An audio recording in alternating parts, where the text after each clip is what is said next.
बुलंदशहर से, जहां यूक्रेन से सकुशल घर लौटी हिमांतिका चौहान परिजन हुए भावुक। जी हां, खबर है यूपी के बुलंदशहर के थाना जहांगीराबाद से, जहां में यूक्रेन और रूस के बीच छिड़ी जंग में फंसी जहांगीराबाद की हिमांतिका चौहान शुक्रवार देर रात अपने घर पहुंची।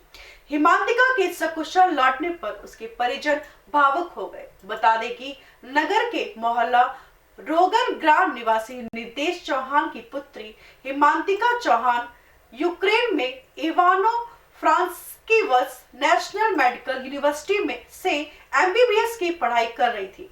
रूस और यूक्रेन के बीच युद्ध छिड़ जाने के कारण हिमांतिका वहीं फंस गई थी। घर वापस लौटने पर हिमांतिका ने बताया कि हिमांतिका ने रोमानिया पहुंचने के लिए उसे परेशानियों से जूझना पड़ा था और 15 किलोमीटर पैदल चलकर रोमानिया बॉर्डर पहुंची। रोमानिया की राजधानी बुचारेस्ट में 3 दिन कैंप में रुके। गुरुवार को रोमानिया की राजधानी बुचारेस्ट से फ्लाइट के द्वारा मुंबई एयरपोर्ट पर पहुंची और उसके बाद मुंबई के सेंट्रल रेलवे स्टेशन से दिल्ली रेलवे स्टेशन के लिए रवाना हुई। हिमांतिका ने बताया कि मुंबई के रेलवे स्टेशन 2 सुरक्षा कार्यों को भी हमारे साथ सकुशल दिल्ली पहुंचाने के लिए हमारे साथ भेजा गया।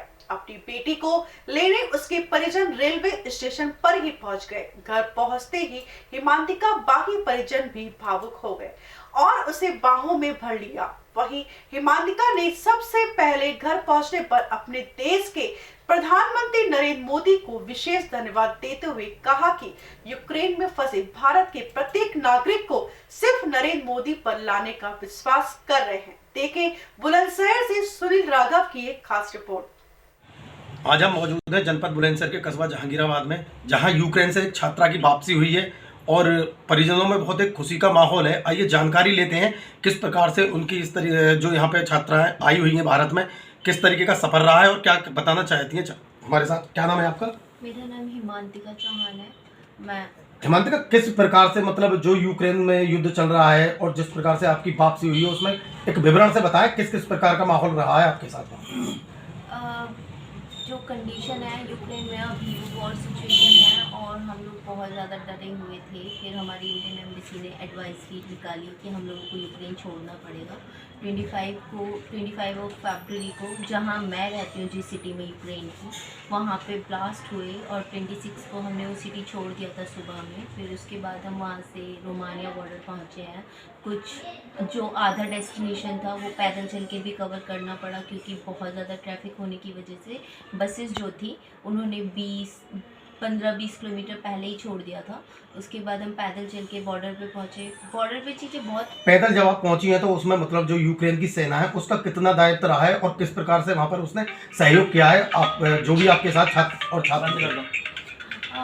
वहाँ पे जब हम पैदल बॉर्डर पहुँचे हैं तो रोमानिया की मिलिट्री ने बहुत ज़्यादा हेल्प की है। यूक्रेनियन मिलिट्री भी बॉर्डर के, मुझे नहीं पता कि थी या नहीं, बट हाँ रोमानिया की और रूस के मिलिट्री वाले लोग भी वहाँ थे जिन लोगों ने हमें हेल्प किया बॉर्डर क्रॉस करने में। लेकिन चीज़ें इतनी अनऑर्गेनाइज तरीके से थी वहाँ पे कि बॉर्डर क्रॉस करने में मुझे 14 घंटे क्रॉस करने में लगे। एक जगह खड़े रहने में पूरा टाइम मैं खड़ी हुई थी लाइन में लगा के कि अब क्रॉस करने मिलेगा, क्योंकि वो बस 10 से या 20 बच्चों को एक बार में सेफ पैसेज प्रोवाइड कर रहे थे, निकलने दे रहे थे। उसके बाद बॉर्डर क्लोज, फिर आपको 3-4 घंटे वेट करना। और किसी बच्चे का नंबर तो 34 घंटे खड़े रहने के बाद भी नहीं आया।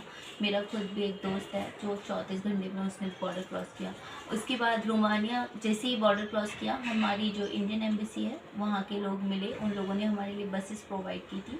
वो हमें वहाँ से रोमानिया का जो कैपिटल है बुचारेस्ट, वहाँ शेल्टर्स में लेके गए और मैंने शेल्टर में भी मैं 3 दिन रही हूँ। कितने छात्र थे आपके साथ और कितनी छात्राएं थी और कहाँ आप मतलब जहाँ जो सुरक्षित स्थान था जहाँ पे आपको छोड़ा गया था वो कौन सा स्थान था जो सर्वप्रथम आप जब यूक्रेन में ही थी तो उस प्रकार कहाँ से रखा गया था, वो उस स्थान को लेकर क्या बताना चाहती हैं?